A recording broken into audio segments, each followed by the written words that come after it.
Hello, welcome back to my channel, and I'm sure you have clicked this video because you wanted to find out paano ba mag-download ng research or journals or papers online na gagamitin mo for your related literature na free, no? Kasi there are a lot of literatures online, kaya nga lang hindi siya free. You would have to pay for it, no? And minsan malaki yung babayaran, no? And hindi convenient yung ways. You would have to put in your credit card information and several things, ano? So of course doon tayo sa libre, no? Meron namang way eh.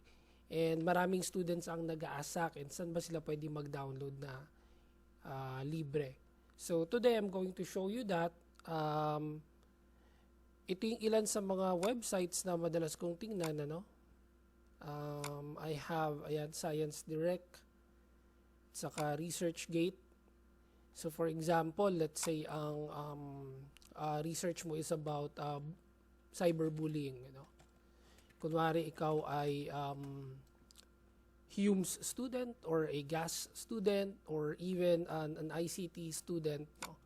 Tapos meron kang nakitang magandang study, no? Like for example, cyberbullying in social media. So gusto mo to, no? So you click the study. So yan, January 2021, ano? So bagong-bago lang siya. Kaya nga lang, this is not free, no? You would have to join, and of course, you would have to put in credit card information. So, to put it simply, kailangan mo siyang bayaran. Okay? So, yan, that's one way, ano? Pwede sa researchgate.net. Paano naman or you can actually do it in other sites, ano?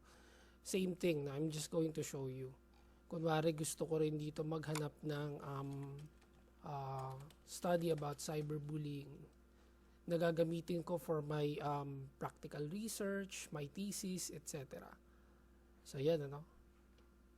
So, makikita mo maraming mga bago dyan as of January 2021.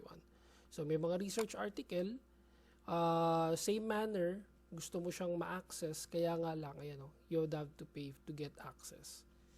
So, ang ituturo ko sa inyo ngayon, paano mo ba siya ma-access for free? No?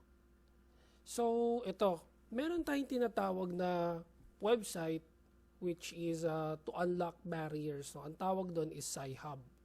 Sci-Hub. So, open ako ng new tab, Sci-Hub. No? So, yan, minsan, pwede siyang TW, meron siyang mga mirror sites. No? Pwede mong palit-palitan yan. Depende dun sa available na mirror site. So, nung last check ko, unavailable yung TW, meron din yung Sci-Hub.ren. So, pwede mo siyang gamitin, itong .ren. So, punta tayo dyan. So, ito yung website ng Sci-Hub. So, I'm just going to expand it a little bit para makita ninyo. So, ito yung website ng Sci-Hub. So, the purpose of this is to remove the barriers and, of course, gain access to a specific literature. So, yun yung susubukan natin gawin ngayon. So, paano? So, meron ako nakita na study. Again, this could be from any website. No? Nakalimutan ko lang yung names ng ibang mga websites. Pero madami yan. Ito yung ilan sa mga sikat. ResearchGate, Science Direct, so on and so forth. So, ano yung gagawin natin ngayon? What we need to do is get the DOI. So, kunin natin yung DOI on any research. For example, clinic ko yun, cyberbullying in adolescents. Meron kayo makikita dito yung DOI. So, I would just have to copy that. And then, ilalagay ko siya dito sa Sci-Hub.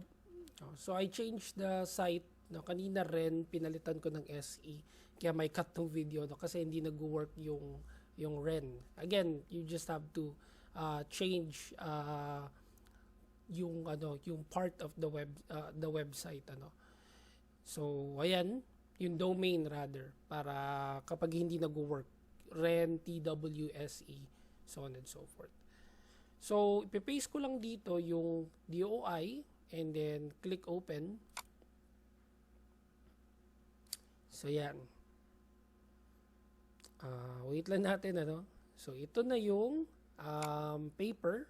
Expand ko lang, ano. So, this is the paper, Cyberbullying and Adolescents, published in 2020. So, yan.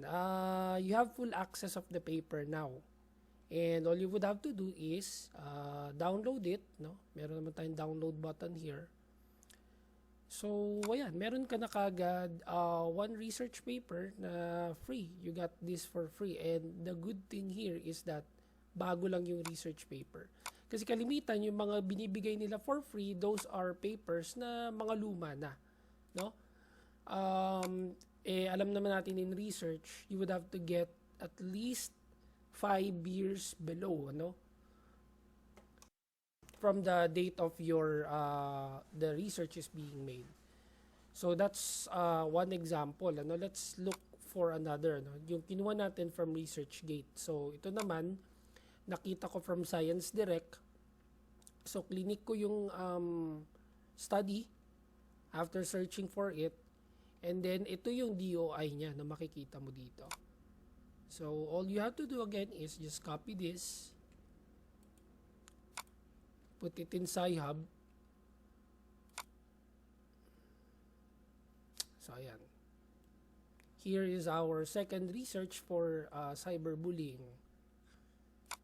Let me expand this. Personality and individual differences. So, yan. Okay. So, yeah. Basically, there's another free research you can get, no?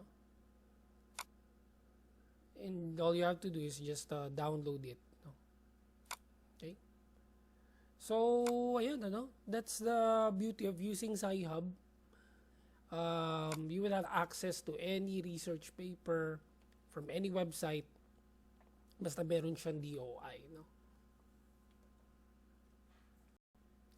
Ayun, ano, so that's about it.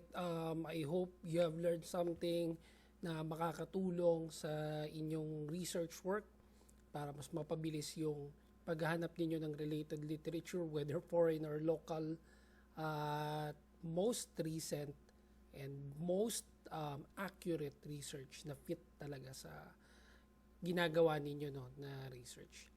And yan, until then, thank you so much for watching. If you have time, ano, please watch all of my other playlists about business subjects, senior high school subjects.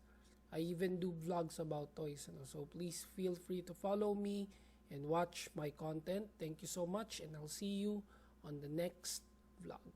Peace.